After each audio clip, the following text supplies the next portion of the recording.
Bom, então, dando continuidade, o tema agora é Desafios e Oportunidades na Implementação da Base Nacional Comum Curricular. Para tanto, eu vou chamar aqui à frente, ele que vai moderar esse painel, o editor da Folha de São Paulo, Fábio Takahashi.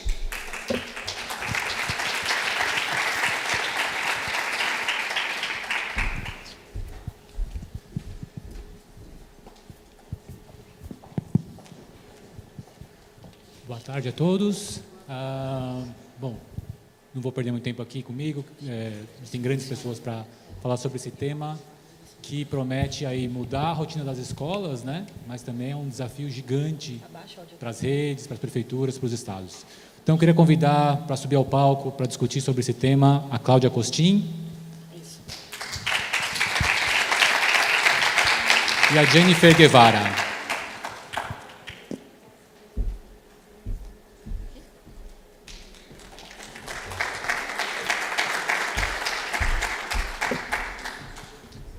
Cada uma vai fazer uma apresentação, a Cláudia primeiro, e depois a gente faz a nossa discussão com as suas perguntas, as perguntas de vocês e as minhas perguntas, tá bom? Bom, vamos começar com a Cláudia, então, apresentando a experiência no Rio de Janeiro. A Cláudia é diretora do Centro de Excelência e Inovação em Políticas Educacionais e professora na FGV do Rio. Foi secretária municipal de Educação do Rio de Janeiro, diretora global de Educação do Banco Mundial e vice-presidente executiva da Fundação Vitor Civita. Atua como consultora para governos de países africanos. Cláudia, obrigado.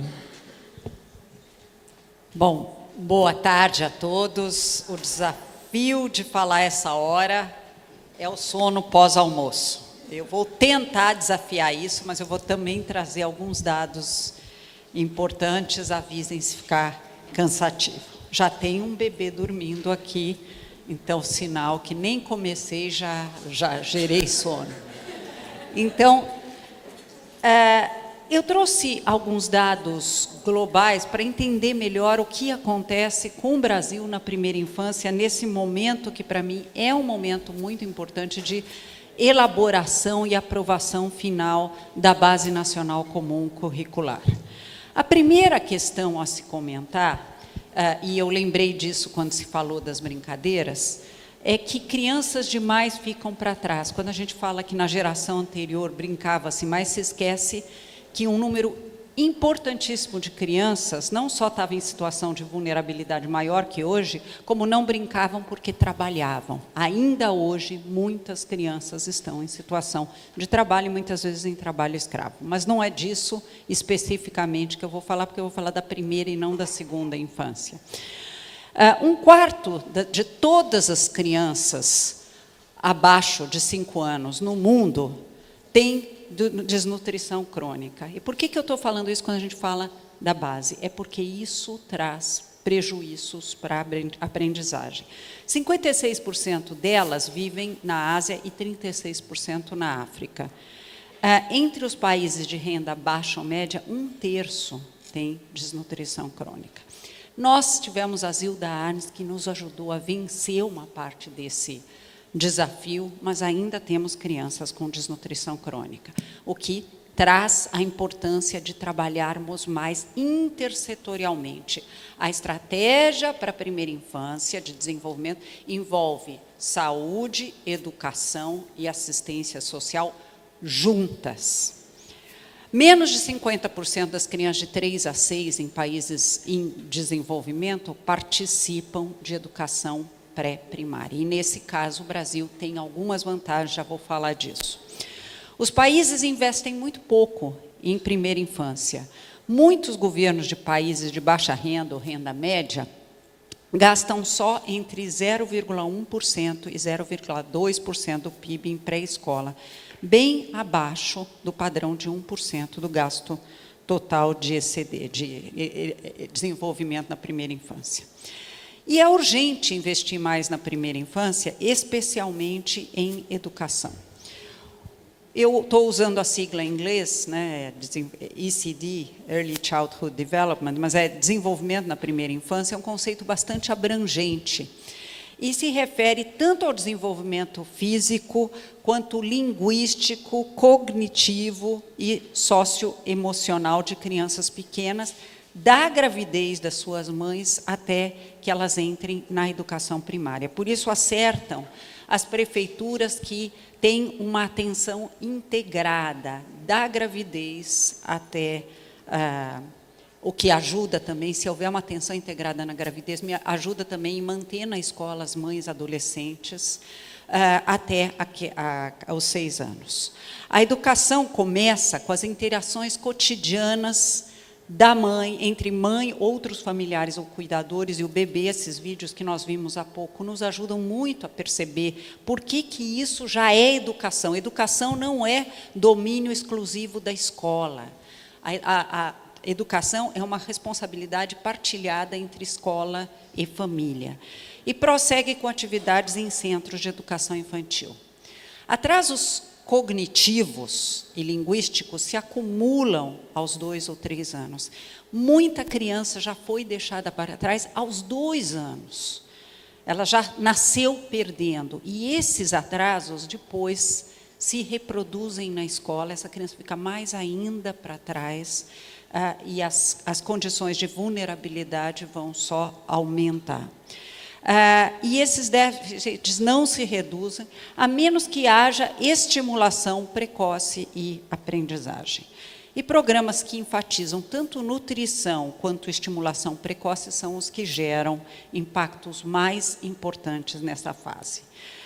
Nesse sentido, e por que eu estou falando, fiz essa pequena introdução? Porque em 2015, o Brasil foi um dos 194 países que assinaram os Objetivos de Desenvolvimento Sustentáveis.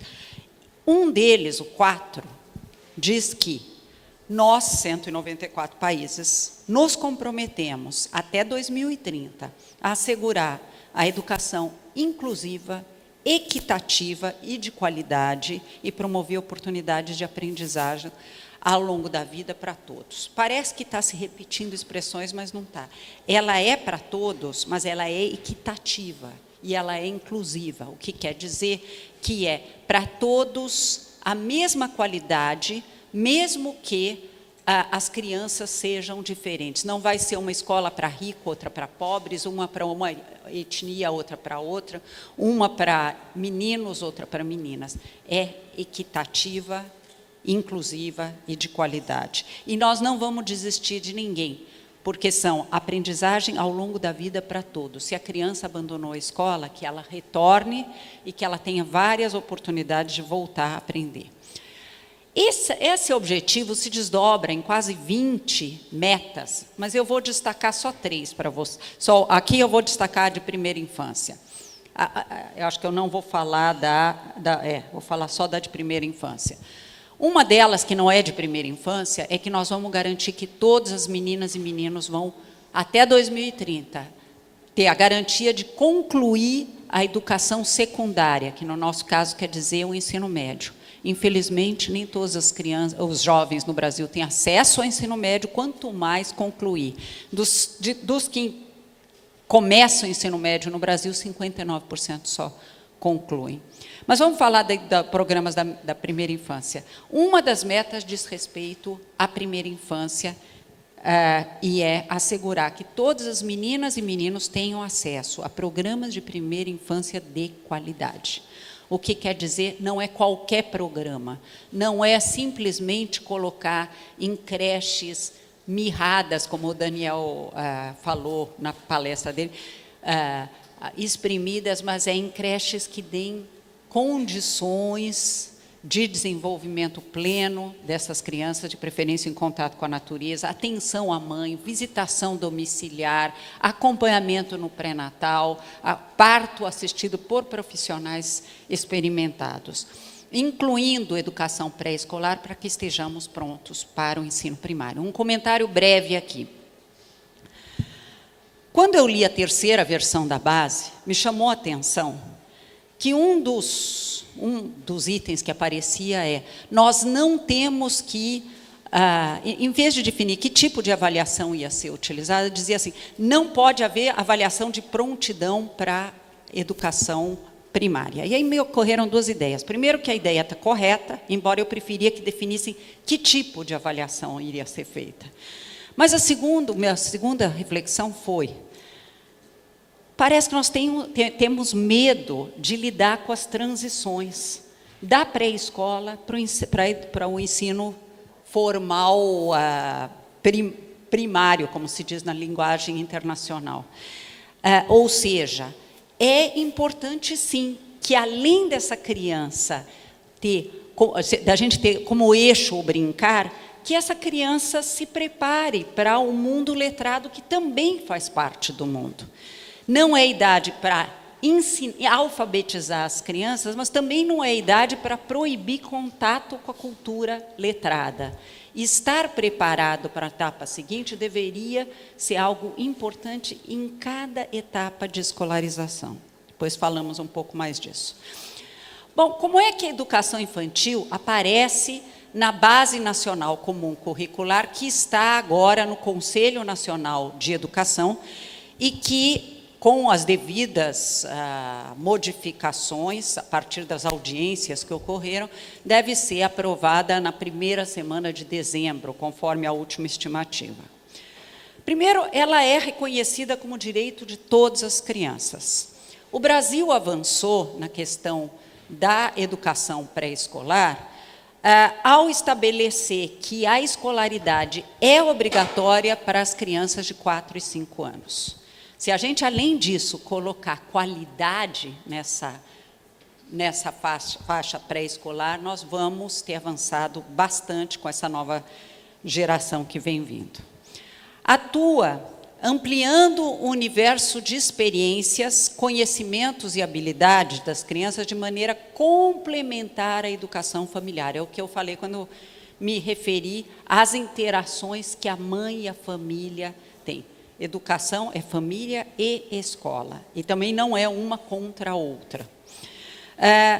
Os eixos estruturantes na base são as interações e brincadeiras com outras crianças e com os adultos.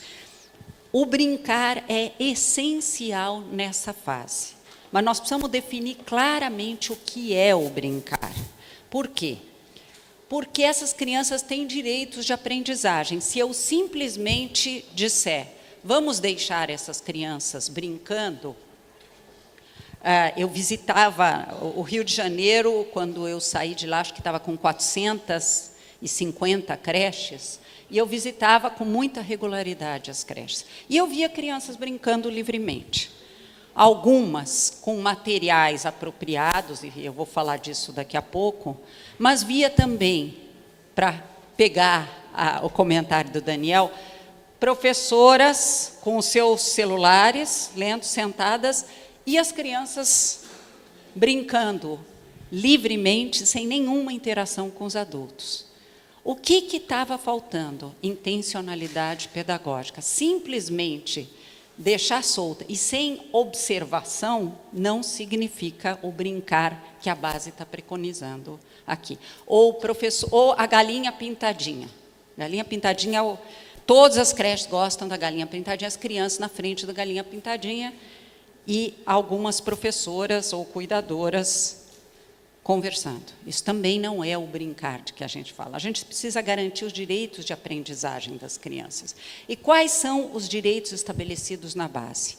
Conviver. É fundamental para as crianças conviverem, aprender com essa convivência, como é que se desenvolve empatia, para falar de uma competência socioemocional, como que se espera a sua vez na hora do brincar, aprender a lidar com regras, uma série de coisas que a gente aprende nas interações. Brincar, ele vai por trás disso tudo, mas é um dos direitos de aprendizagem.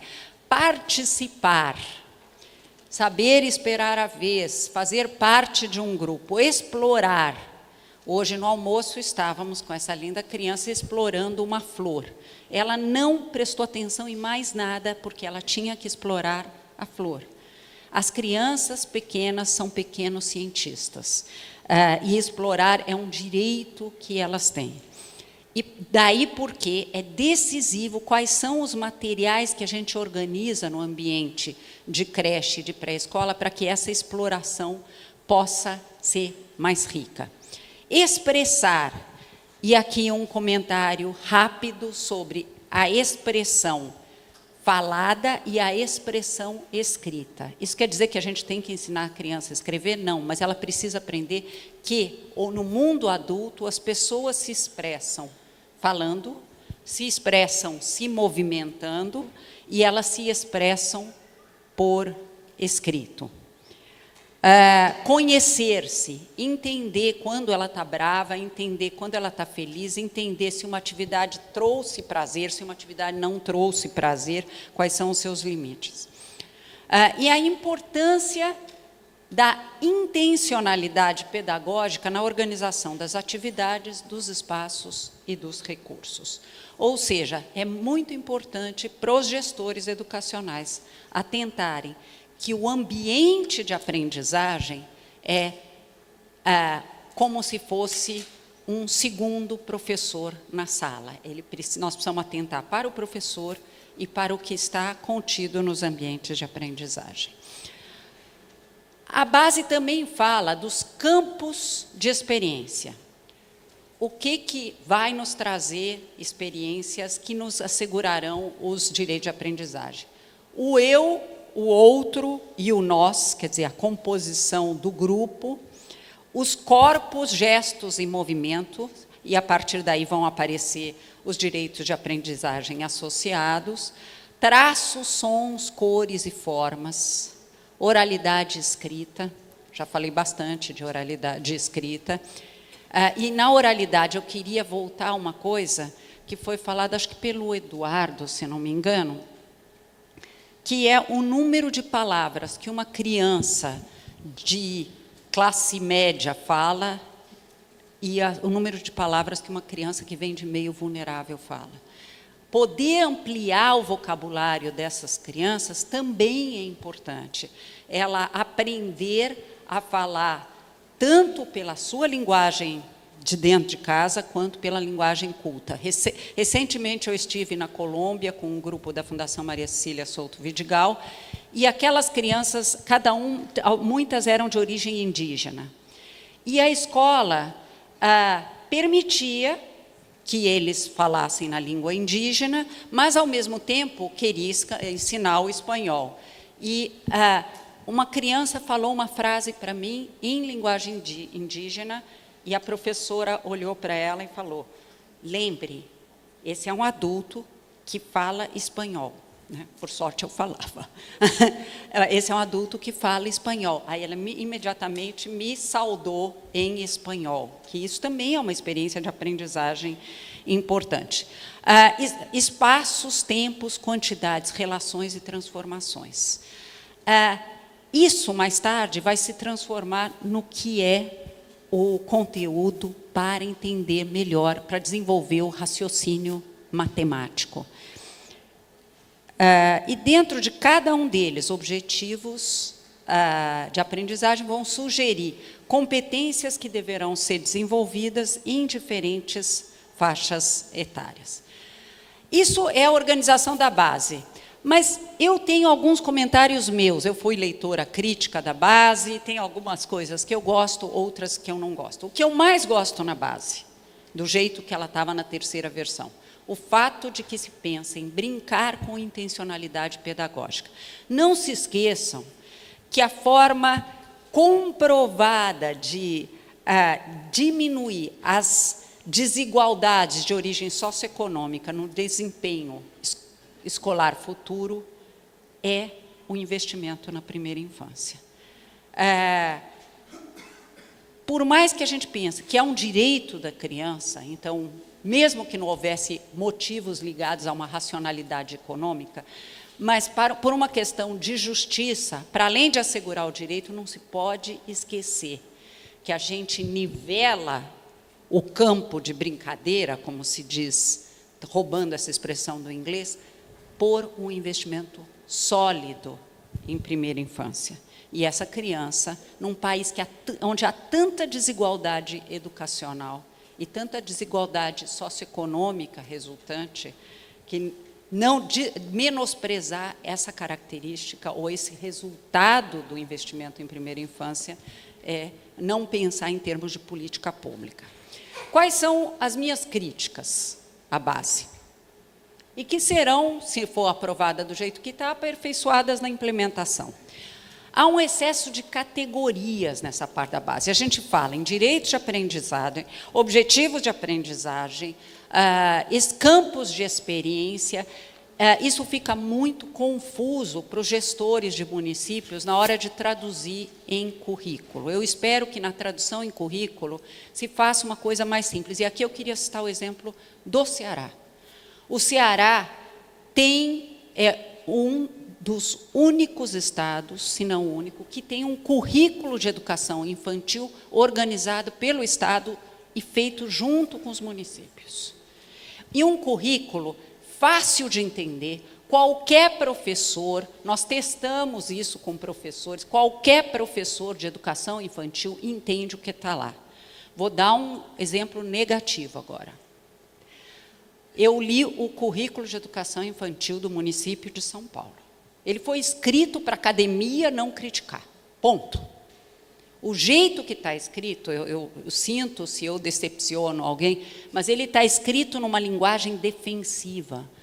Nós não podemos usar a linguagem acadêmica para não nos fazermos entender. É muito importante que o currículo seja implementado. Se o professor não entender, ele não vai implantar.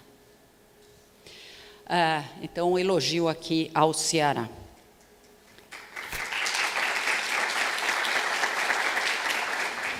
E isso que eu disse, eu falei para Alexandre Schneider, que agora está revisitando o currículo.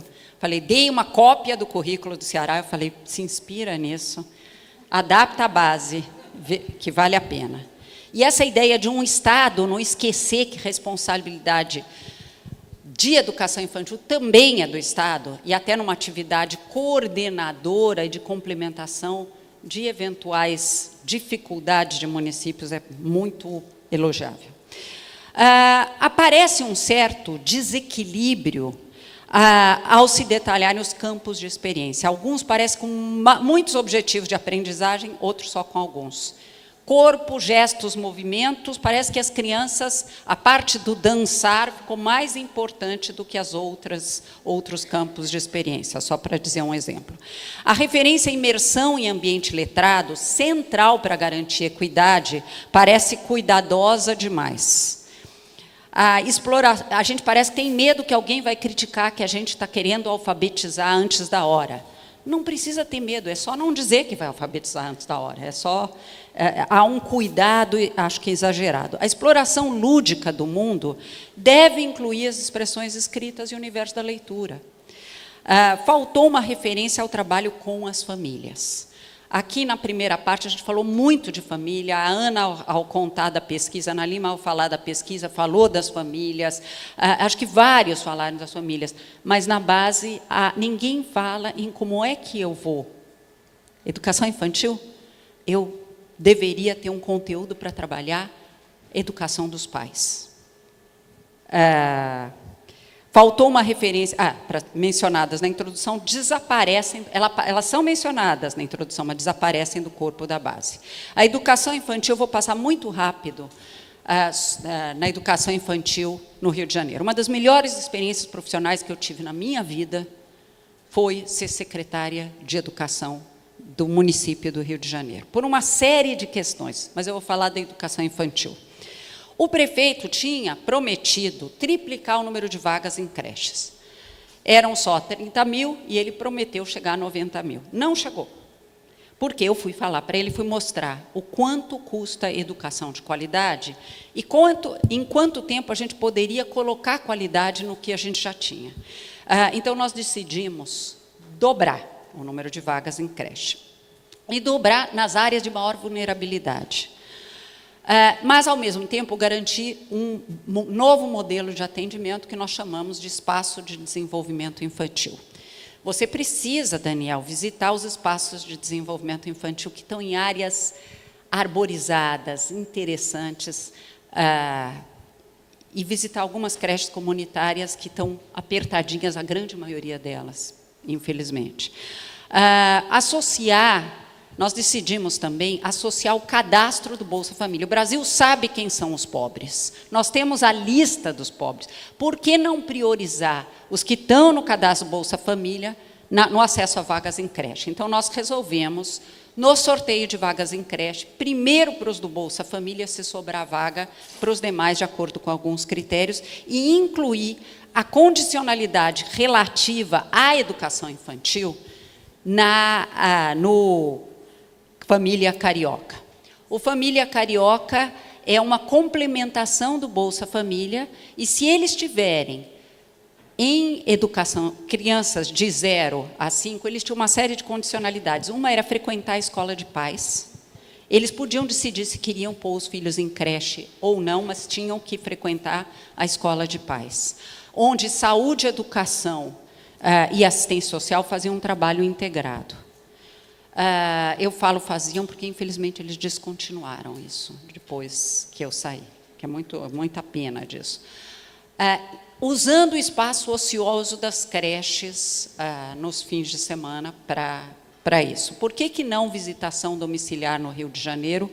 Porque o Rio é extremamente disperso, quer dizer, é muito, muito grande, são 6 milhões de habitantes, e havia e ainda há áreas conflagradas, complicadas. A gente optou por trabalhar com a agente comunitário de saúde para o que fosse de outra natureza, complementando com a educação, mas, ao mesmo tempo, reunir esses pais para sessões de trabalho conjunto. Criamos a escola de pais, inclusive, com uma biblioteca circulante de livros de bebês.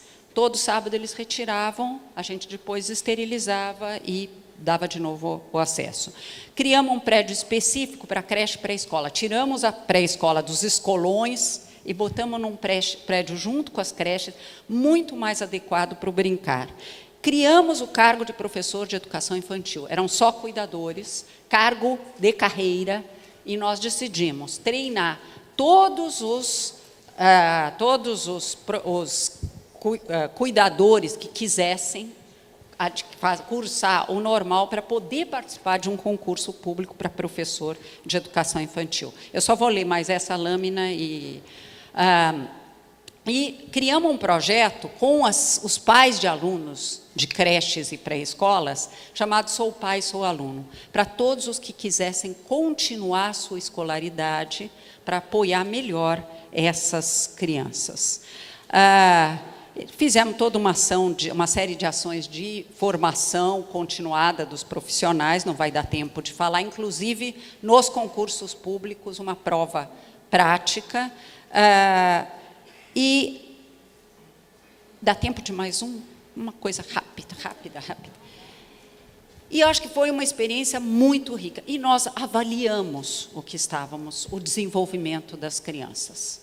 Foi uma disputa com os acadêmicos, mas nós achamos, a partir de um modelo desenvolvido pelo IPEA, que valia a pena, liderado pelo Ricardo Paes de Barros, avaliar se essas crianças estão tendo o seu desenvolvimento atendido. E depois posso falar nas perguntas sobre isso. Qual é o futuro da educação infantil no Brasil? A meta de todos na pré-escola não foi e não será completamente cumprida, mas nós tivemos muitos avanços. Hoje nós estamos com 90,5% das crianças de 4 e 5 na escola. É uma grande realização, quer dizer, o Brasil avançou bastante nesse sentido, contra 81,4% em 2013. É importante lembrar, porém, que a desigualdade começa cedo. A cobertura de creche é particularmente baixa entre os mais pobres, e nós estamos priorizando as vagas em creche ainda, às vezes em creche pública para a classe média no Brasil. Entre os mais pobres é 21,9%, contra 52,3% dos mais ricos. Ou seja, nós não estamos usando esse mecanismo de compensação. Não só não estamos assegurando direitos, como não estamos assegurando compensação. A chegada mais cedo à escola pode ser uma ferramenta importantíssima para superar a desigualdade, mas trata-se também, não vamos esquecer, de um direito das crianças. precisamos ter mais atenção no Brasil, e quem sabe na base a gente inclui isso, a formação dos pais. Educam as crianças, seus pais, e educam as crianças, as instituições, as creches e as pré-escolas, e o Brasil merece que isso seja feito com muita qualidade. Muito obrigada.